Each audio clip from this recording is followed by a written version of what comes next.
আপোনালোকে video' recording কৰি লৈ লওক যিমান চৰকাৰী ভূমিত বাস কৰি থকা লোক আছে সকলোকে মেডি পট্টা বিজেপি দলে হাতত তুলি দিব আমাক মাটিৰ অধিকাৰ লাগিবই লাগিবনে নাই আৰু ৰাইজ বিজেপি দলে আৰু মই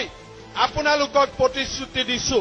মই যদি মাটি কিনা বেচা কৰিব খোজো 15ৰ পৰা 30 দিনৰ ভিতৰত এছডিচিয়ে পাৰমিশন দিব লাগিবই আৰু আজিয়ে মই ইয়াৰ এছডিচি সকলক আজিয়ে মই কৈ দিছো যে হাগ্ৰামাৰ দিন গুচি গল যিমান মাটি কিনা বেচা কৰাৰ পাৰমিশন এছডিচি অফিচত পৰি আছে আজিৰ পৰাই সাফ কৰা আৰম্ভ কৰক আমি সকলোকে পাৰমিশন দিব লাগিব আৰু যিমান মানুহ চৰকাৰী ভূমিত বহি আছে তেওঁলোকেও মেডি পট্টা পাব লাগিবই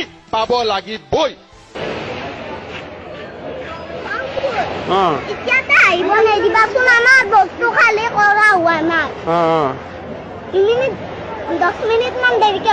হ'ব সোনকালে বস্তুবিলাক উলিয়া দেই